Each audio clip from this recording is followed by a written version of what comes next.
মৃত্যুর কষ্টটা অনুভব করতে পারবে না, এই জন্য তাদেরকে লালচ দেখানো হবে, লোভ দেখানো হবে।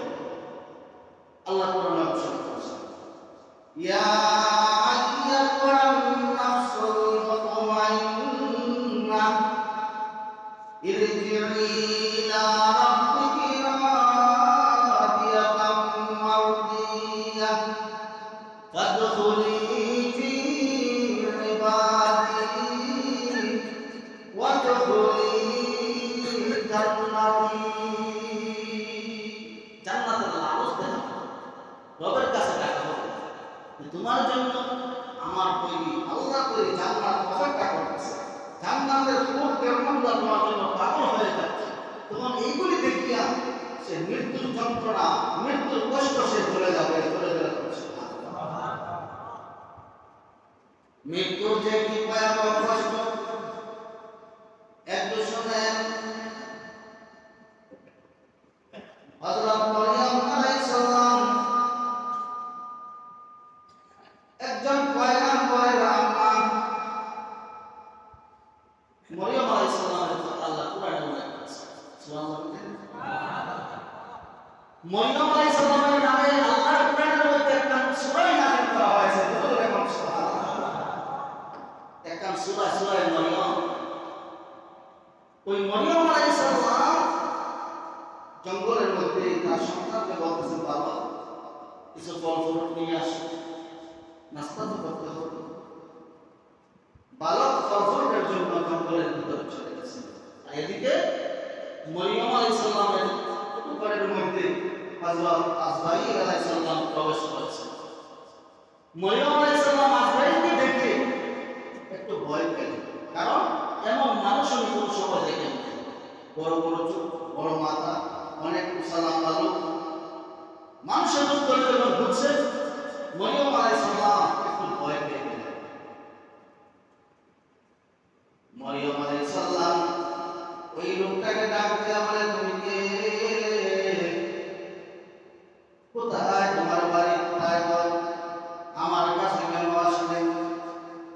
আজরাইল ডাক দিয়ে বলে, আমি কারো বাড়িতে যাই না, কারো বাড়িতে থাকার জন্য যাই না, খাবারের জন্য যাই না, আমি কারো জন্য বন্ধুত্ব করি না, কারোর জন্য আমার শত্রুতা নাই, আমি কারো বাড়িতে থাকার জন্য যাই নাই।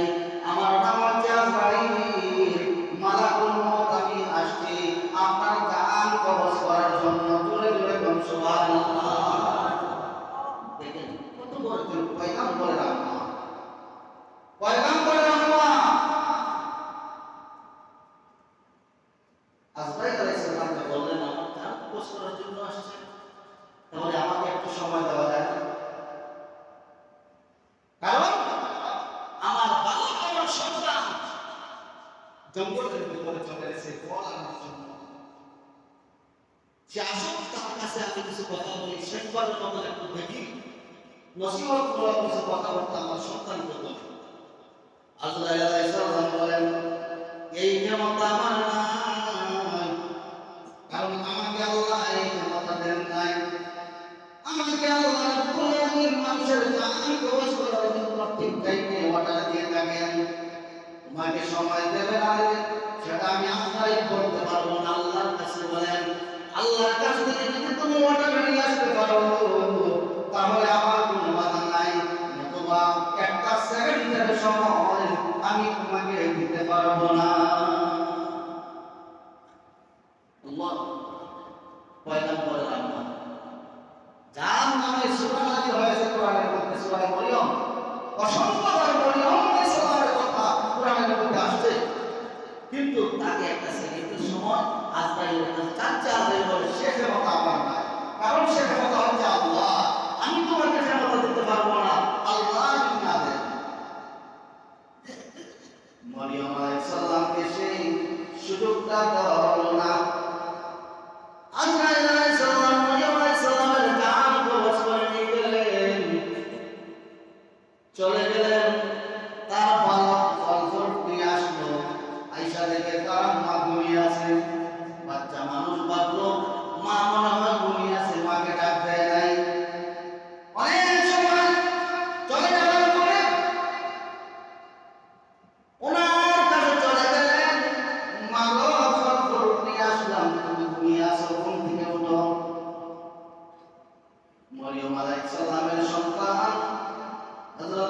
ঈসা পয়গম্বর আর আম্মার শরীরের মধ্যে হাত দিয়ে দেখতেছেন মরিয়ম আলাইহিস সালামের শরীরটা ঠান্ডা হয়ে গেছে।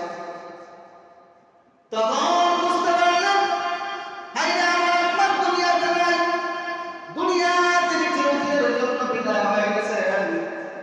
বালক মানুষ খাওয়া মাওয়া করে কাঁদতে শুরু করে দিয়েছে। মা বলে চিৎকার করে কান্নাকাটি শুরু করে দিয়েছে। মা গো তুমি চলে গেলে আমাকে কে দেখবে গো মা? আমার তো কেউ নাই, আমার বাবা নাই, আমার ভাই নাই, আমার কেউ নাই। মা ছাড়া তো আমার কেউ নাই। কে আমাকে দেখবে? কে আমার মাথায় তেল মাখাই তুলে দিয়ে গোসল করাবে? কে আমাকে খাওয়াবে? ওগো মা আমি কার বুকে মাথা রেখে ঘুমাবো গো মা? তুমি তো চলে গেলে। ওই হযরত ঈসা আলাইহিস সালামের কান্না এমন কান্না শুরু করে দিয়েছেন, কান্নার কারণে বনের জঙ্গলের পশু পাখিরা কান্না শুরু করে দিয়েছে। বনের সিংহ কাঁদতেছে, সাপ বিচ্ছু কাঁদতেছে, বনের পশু পাখি কাঁদতেছে, বনের ছাগল কাঁদতেছে। আল্লাহর নবী ঈসা আলাইহিস সালামের এমন কান্নাকাটি শুরু করে দিয়েছে। কান্দে কি লাভ হবে? যে মানুষ চলে যায় সে আর কোনোদিন ফিরে আসে না। চলে গেল ঠিক না বেঠি? যার মা নাই সে ফিরে, যার মা নাই সে ফিরে, যার বাবা নাই সে ফিরে। সে মা বাবা হচ্ছে না আল্লাহর নিয়ামত। তারা যদি বৃদ্ধ হয়, তারা যদি চলাফেরা করতে পারে না, ঘরের মধ্যে পড়ে পড়ে থাকেন, তারপর এটা নিয়ামত। বট গাছ আছে না, বট গাছের ছায়ার মতো আপনাকে ছায়া দিয়ে রাখে। মা বাবা যখন চলে যাবেন তখন আল্লাহর রহমতের ছায়া তোমার মাথার উপর থেকে চলে যাবে। জোরে কোন ঠিক না বেঠি? আল্লাহর রহমতের ছায়া চলে যাবে। ঈসা আলাইহিস সালাম তার আম্মাকে হারিয়ে আম্মা কান্না শুরু করে দিয়েছে। তার কান্নার কারণে বনের পশু পাখি সবাই একসাথে কান্না শুরু করেছে। এখন কি করবেন? জঙ্গলের মধ্যে কই পাবে মানুষ কাফন দাফনের ব্যবস্থা করতে হবে। ঘর থেকে বের হয় চলে গেলেন। হঠাৎ করে দেখা যায় একদল মানুষ তার সামনে আসতেছে। লোকদেরকে ডাক দিল, বাবারা আমার ভাইয়েরা আমার আম্মা দুনিয়াতে চিরদিনের জন্য বিদায় হয়ে গেছে। কাফন দাফনের জন্য আমাকে সাহায্য করো, একটু সহযোগিতা করো। তারা ডাক দিয়ে বলে, ওগো আল্লাহর পয়গম্বর, ওগো আল্লাহর নবী সাল্লাল্লাহু আলাইহি সাল্লাম, আমরা সাধারণ মানুষ নয়, আমরা আল্লাহর তৈরি ফেরেশতারা। আল্লাহ পাক রব্বুল আলামিন আপনার আম্মার কাফন দাফনের ব্যবস্থা করার জন্য আল্লাহ আমাদেরকে আকাশ থেকে পাঠাইয়া দিয়েছে।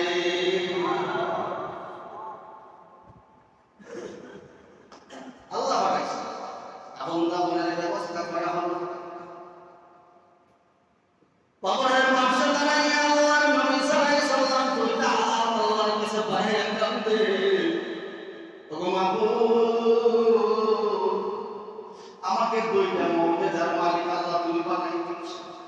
একটা হলো মরা মানুষকে আমি জিন্দা করতে পারি, এই ক্ষমতা কে দিয়েছে? আর একটু জোরে বল, কে দিয়েছে? মরা মানুষকে আমি জীবিত করতে পারি। অন্ধ লোক একবারে চক্ষুগত অন্ধ লোক আমি আল্লাহর নবী সাল্লাল্লাহু আলাইহি সাল্লাম হাত ধরে দিলে অন্ধ ভালো হয়ে যায়। এই দুইটা মুআজিজা আল্লাহ সাল্লাল্লাহু আলাইহি সাল্লামকে আল্লাহ দিয়েছিলেন। ওগো রব্বুল আলামিন আমাকে একটা অনুমতি দেন, আমার মাকে একটু জীবিত করব, জীবিত করিয়া মায়ের সাথে একটা কথা বলবো। ওগো আল্লাহ জঙ্গলে চলে গিয়েছিলাম, জঙ্গল থেকে এসে আমার মাকে সন্তানের মতো দেখতে পারি নাই, আমার মায়ের সাথে কথা বলতে পারি নাই। ওগো আল্লাহ একটা বারের জন্য অনুমতি দেন, আমার মাকে জীবিত করে শুধু মায়ের সাথে একটা কথা বলবো। কাকু নিয়তি করে বলার পরে আল্লাহর পয়গম্বর হযরত ঈসা আলাইহিস সালাম আল্লাহ অনুমতি দিয়ে দেন। কবরের পাশে দাঁড়াইয়া আল্লাহর নবী সাল্লাল্লাহু আলাইহি সাল্লাম ডাক দিলেন, উম্মি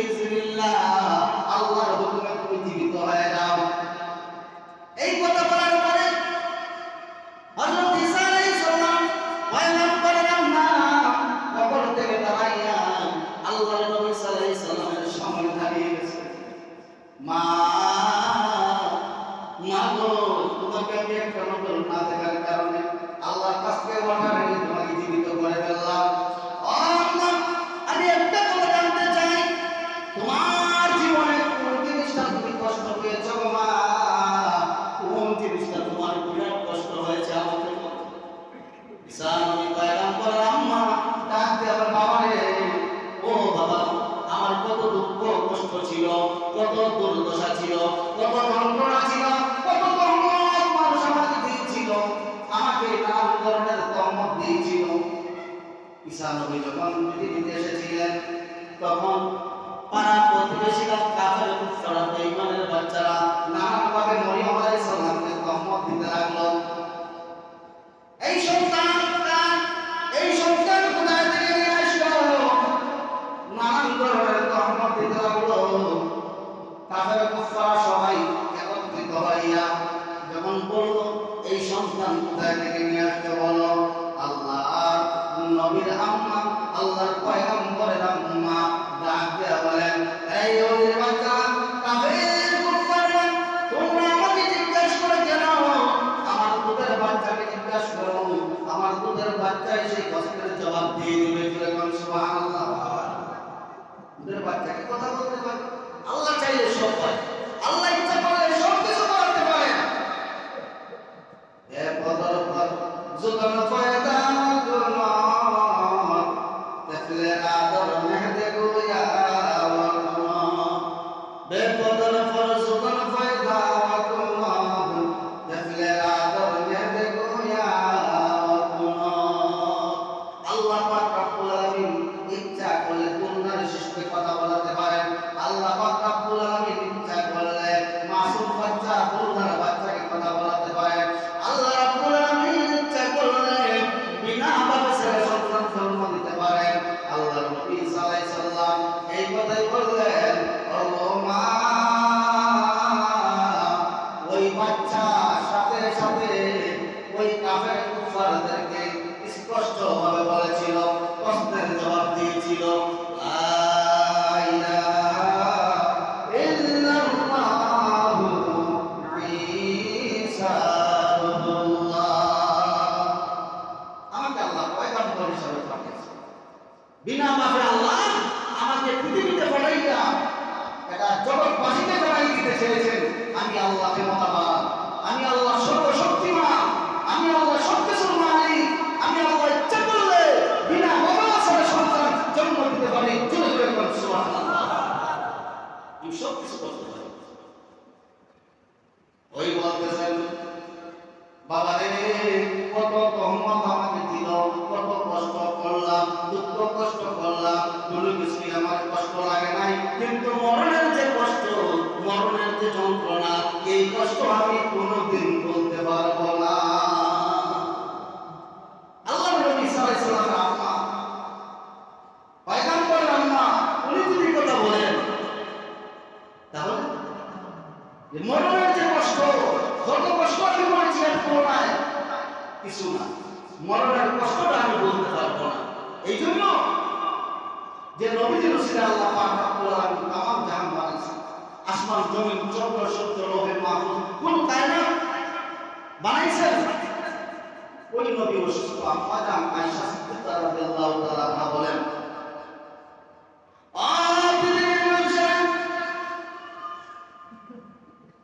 সাইয়্যিদুল মুরসালিন, খাতামুন নবীয়্যিন, রাহমাতুল নবী, নূরের নবী যখন পৃথিবী থেকে বিদায় হয়ে যাবেন তখন একটা চাদর দিয়ে তার শরীর মুবারক ঢাকনা ছিল। আল্লাহ রাসূল সাল্লাল্লাহু আলাইহি সাল্লাম আম্মা জান বলতেছেন, আমি নজর করে দেখি চাদরের ভিতর দিয়া হাতটা উঠান, আবার একবার হাতটা ছেড়ে দেন, ডান পা হাত উঠান, আবার ছেড়ে দেন, পাটা উঠান, আবার ছেড়ে দেন, সব করতেছেন। আম্মা আয়েশা সিদ্দিকা রাদিয়াল্লাহু তাআলা ডাক দিয়ে জগৎবাসী, আমি যখন রাসূলের শরীর মুবারক থেকে চাদরটা সরাই দিলাম, আমার ধারণা পাল্টে গিয়েছে। আমি লক্ষ্য করে দেখলাম মাথা মুবারক থেকে পা মুবারক পর্যন্ত শরীরের প্রত্যেকটি পশম মুবারক পর্যন্ত এমন করে একটা পশম কাম বের হচ্ছে, বাকি নাই। জোরে জোরে বলুন সুবহানাল্লাহ। আমরা যে নবীর উসিলায় তামাম জাহান আল্লাহ সৃষ্টি করেছেন, আমরা তো দুনিয়ার জমিনে হুজুরের কাছে ওয়াজ শুনি, কবরের আযাবের কথা শুনি, জাহান্নামের কথা শুনি, যতটুকু সময় শুনি মনের কান দিয়া ওয়াজ শুনি না, অন্তরের কান দিয়ে ওয়াজ শুনি না, মাটির কান দিয়ে ওয়াজ শুনি, এক কান দিয়ে ঢুকে অন্য কান দিয়ে বের হয়ে যায়। কিয়ামত পর্যন্ত ওয়াজ শুনলে কোনো লাভ হবে না যদি আমল না করে। এগুলি তো কবরের আযাবের কথা, জাহান্নামের কথা আমরা দেখি ভয় লাগে না, কিন্তু বাস্তব এই মসজিদের ওয়ালের মধ্যে যদি একটা বাঘের ছবি লাগাই দেওয়া হয় বা একটা বিষাক্ত সাপের ছবি লাগাই দেওয়া হয়, আপনি আমি কেউ ভয় পাবো না, নাকি পাবো? আর সত্যিকার ভাবে যদি একটা সিংহ আমাদের সামনে চলে আসে, এই জায়গার মধ্যে সুন্দরভাবে কেউ বসে থাকবো না, ভয়ে সবাই চলে যাবে। আসলে তো আমরা ছবির মতো লাগে, হুজুর আজ আলোচনা করে ছবির মতো লাগে, যতটুকু সময় করি এতটুকু সময় তারপরে আর মনে থাকে। কত ভয়ঙ্কর!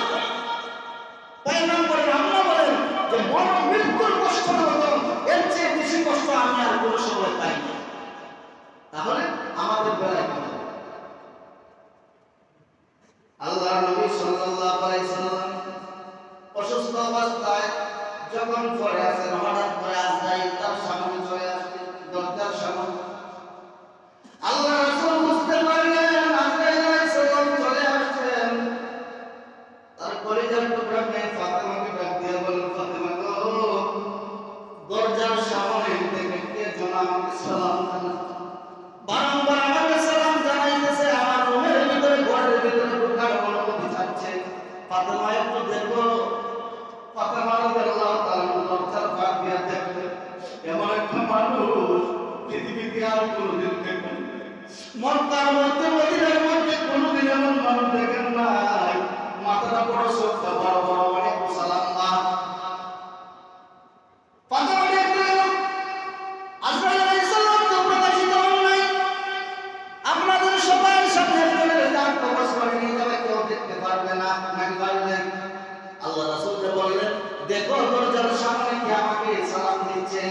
যখন ফাতেমা দেখতে গেছে, তখন আজরাইল আলাইহিস সালামকে আল্লাহ হুকুম দিলেন, আজরাইল, আমার বন্ধু বলেছে দরজার সামনে কে যেন সালাম দিচ্ছে, তাড়াতাড়ি তুমি মানুষের পরিণত হয়ে যাও, নাইলে আমার বন্ধুর কথা মিথ্যা হয়ে যাবে। চলে চলে কোন সুবহানাল্লাহ, মানুষের পরিণত হয়ে যাবে। ফাতেমা ডাক দিয়ে বলে, আব্বা গো, এমন মানুষ মক্কা মদিনার বুকে তো আর দেখি নাই, মনে হয় আর দেখবো না। এটা কে মা? কে গো আব্বা? এই লোকটার পরিচয় কি? রহমতের নবী নূরের নবী ডাক দিয়ে বলে, ওই লোকটা এমন লোক, যে লোকটা সম্পর্কটা কেটে দেয়, পৃথিবীর হাউস ভালোবাসা সব কিছু শেষ করে দেয়। ওই লোকটা হচ্ছে আজরাইল আলাইহিস সালাম। মায়ের বুক থেকে সন্তানকে আলাদা করে দেয়, ভাইয়ের বুক থেকে ভাইকে আলাদা করে দেয়, ওই লোকটা হলো আজরাইল আলাইহিস সালাম। ফাতেমা ডাক দিয়ে বলে, বাবা আমাদের কাছে কেন আসলো, এই ঘরের মধ্যে কেন আসতে চায়? ফাতেমা বুঝতে পারি নাই, আমার আব্বা কয়েকদিন যাবত অসুস্থ, এই মুহূর্তে আজরাইল কেন আসলো? আব্বা গো, আমি আজরাইলকে ঘরে ঢুকতে দেব না। ও আমার আব্বা, আমি কার কাছে থাকবো? তোমার কলিজার টুকরা নাতি হাসান হুসাইন, তারা আগে না বলে রাখবো, কার কাছে যাবো?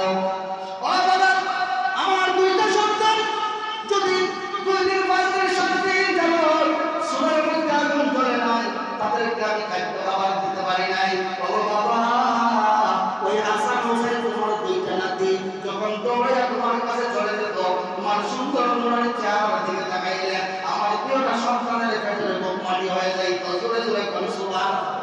বাবা, আমি অনুমতি দেব না, ঘরের ভিতরে ঢুকতে দেব না। আল্লাহ রাসূল বলেন, মাগো, আজরাইল আলাইহিস সালাম অনুমতি লাগে না ঘরে ঢোকার। ও মা, আজরাইলকে অনুমতি দিতে হয় না, তার অনুমতি ঢুকতে পারে ঘরের ভিতরে। তুমি দরজাটা খুলে দেবো মা, কারণ তোমার বাবার সম্মানার্থে তুমি অনুমতি চাচ্ছেন, অনুমতির প্রয়োজন নাই আজরাইলের, তুমি দরজাটা খুলে দাও। আল্লাহ রাসূলের কথা শুনে হযরত ফাতেমা রাদিয়াল্লাহু তাআলা দরজাটা খুলে দিলেন।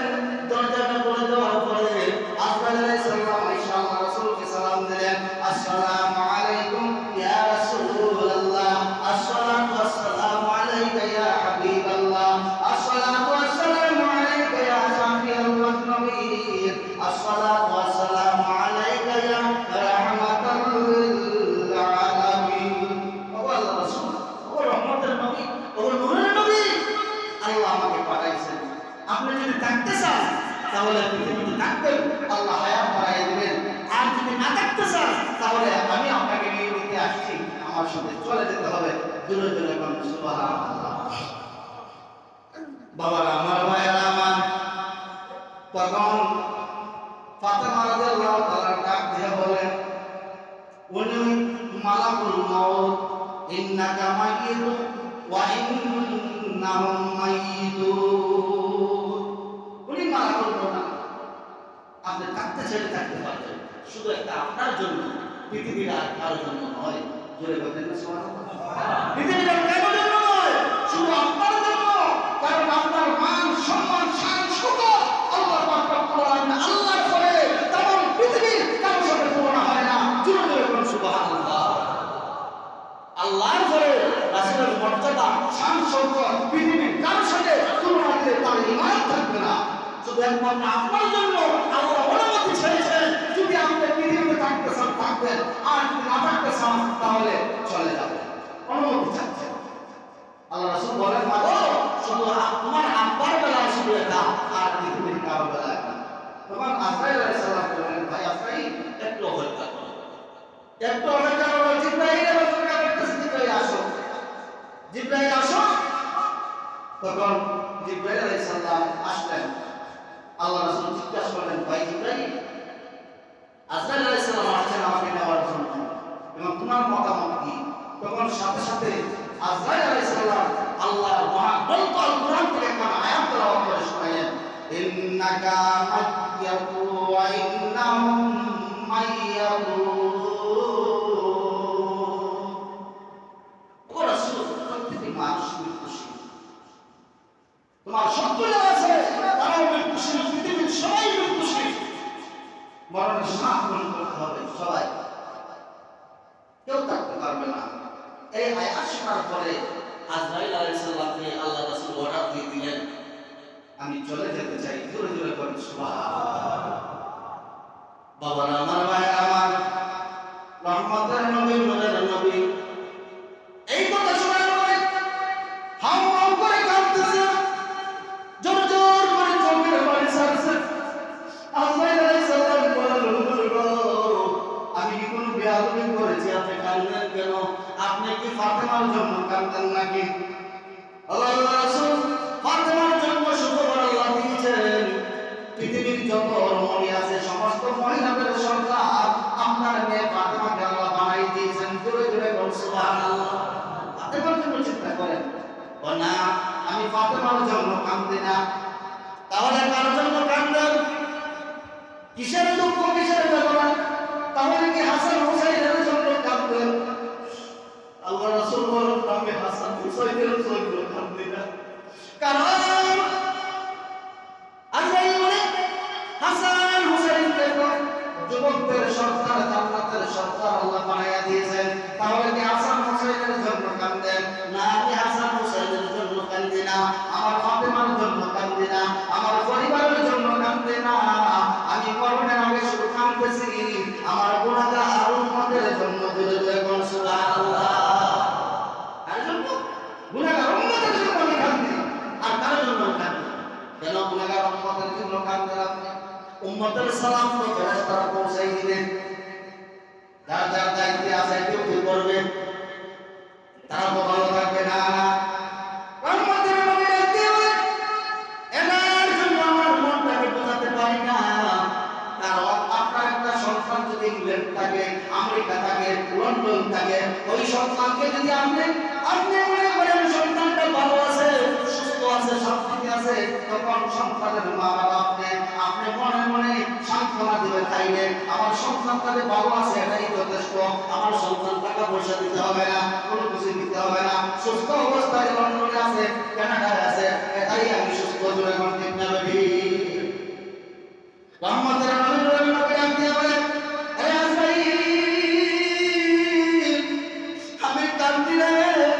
আল্লাহ তো ঘোষণা দিয়েছিলেন যে আমি রাসূল যতদিন জমিনের মধ্যে থাকবো আমার উম্মতের মধ্যে তার বিপদ দিবেন না। এ আজরাইল, আমি যখন চলে যাব আমার উম্মতের কি অবস্থা হবে? একটা বড় আল্লাহ রাব্বুল আলামিন সাথে সাথে ঘোষণা করে দিয়েছেন, এ আজরাইল জানিয়ে দাও, আমার বন্ধুকে জানিয়ে দাও, আমার হাবিবকে জানিয়ে দাও, আমার বন্ধু যখন দুনিয়া থেকে বিদায় হয়ে যাবে, বন্ধুর যত উম্মত আছে সমস্ত আল্লাহ হয়ে যাব। আমি গজব দিব না। রাসূল জীবিত থাকতে ঘোষণা ছিল যে আল্লাহ রাসূল যতদিন দুনিয়ার জমিনে থাকবেন রাসূলের উম্মতের উপর গজব দিবেন না। রাসূল কাঁদতেন, হায় রে, আমি চলে গেলে আমার উম্মতের কি উপায় হবে? উম্মতের উপর যদি গজব চলে আসে তখন কি উপায়টা হবে? আল্লাহ কথা দিলেন, বন্ধু তুমি চিন্তা করো না, আমি কথা দিলাম, আমি ওয়াদা করলাম, তুমি দুনিয়ায় না থাকলেও তোমার প্রত্যেকটা উম্মতকে আমি হেফাজতে রাখবো। এই ওয়াদা দিলাম, তোমার উম্মতের জিম্মাদার আমি স্বয়ং আল্লাহ হয়ে যাবো। জোরে জোরে বলুন সুবহানাল্লাহ। আজরাইল তাহলে শান্তি পেলাম, কাম কবজ করে নিয়ে যাও। আজরাইল আমার নবী, রহমতের নবী, নূরের নবী, বুক মুবারকের মধ্যে হাতটাকে মনে রাখলেন। হাতটা রাখার সাথে সাথে আপনার আমার নবী বলেন, আজরাইল হাতটা সরাও, হাতটা সরাও। আজরাইল ভয় পেয়ে গেল, কোন বিয়াদবি হলো নাকি? আমি কোন বিয়াদবি করলাম নাকি? ডাক দিয়ে বলেন, ইয়া রাসূলুল্লাহ, আমি বললাম কি বলেন নবী গো, আমার কোন বিয়াদবি হয়েছে? ও আল্লাহ রাসূল, আমি কি কোন বিয়াদবি করেছি? আল্লাহ রাসূল বলেন, না না না, তুমি বিয়াদবি করো নাই, কিন্তু তোমার ডান হাতটা আমার সিনার উপর যখন রেখেছো, বুক মুবারকের উপর যখন রেখেছো, আমি রাসূল, আমি রহমতের নবী, নূরের নবী, অনুভব করেছি তামাম পৃথিবীটা যেন আমার বুকের মধ্যে চাপিয়ে দিয়েছো। আল্লাহ নবী বলেন, তোমার হাতটা রাখার সাথে সাথে আমি অনুভব করেছি, আমি বুঝাইতে চেয়েছি কথাই, মৃত্যুর যন্ত্রণা কিন্তু ভয়াবহ যন্ত্রণা। তখন আল্লাহ রাসূল ডাক দিয়া বলেন, আজরাইল আমাকে একটা কথা দাও, যত কষ্ট দিবার আমি নবীকে তুমি দিয়ে দাও, কিন্তু আমাকে কথা দাও, আমার গুনাহগার উম্মতকে তুমি মৃত্যুর সময় এমন কষ্ট দিতে পারবে না। জোরে জোরে বলুন সুবহানাল্লাহ। ওই নবী সারাটা জীবন শুধু আমাদের জন্য কাঁদে গেছেন। যখন রাসূল এসেছিলেন, আয়েশা ইয়া হাবিব উম্মতি, ইয়া হাবিব উম্মতি, আবার যাওয়ার সময়ও আল্লাহ আমার উম্মতের গুনাহ মাফ করে দাও, মেরাজে গেছেন, আল্লাহ আমার উম্মতকে মাফ করে দাও, আল্লাহর সাথে সরাসরি সাক্ষাৎ করেছেন, আল্লাহ আমার উম্মতকে মাফ করে দাও। ওনার নিজের জন্য কোনো কিছু চান নাই, পরিবারের জন্য কোনো কিছু চান নাই। এমন সময় গেছে শান্তির পর্যন্ত হাসান হুসাইনের পেটের ভিতরে কানা গেছে না, আল্লাহ রাসূল রহমতের নবীর পেটেও কানা নাই, পাথর বেঁধে গেছে। আল্লাহর কাছে চাইলে উহুদ পাহাড় আল্লাহ স্বর্ণে পরিণত করে দিতেন, কিন্তু না, নিজের জন্য কোনো কিছু চান নাই, পরিবারের জন্য কোনো কিছু চান নাই, শুধু আমাদের জন্য পাগল হয়ে গেছে। ইয়া হাবিব উম্মতি, ইয়া হাবিব উম্মতি, আল্লাহ আমার উম্মতকে মাফ করে দাও। আর ওই নবীর জন্য আমাদের কোনো করণীয় নাই, নবীর আদর্শ নাই, নবীর সুন্নাত নাই, নবীর অনুসরণ নাই, নবীর মহব্বত নাই, নবীর ভালোবাসা নাই। এগুলি যদি না থাকে আপনি সারা জীবন নামাজ পড়তে পারেন, রোজা রাখতে পারেন,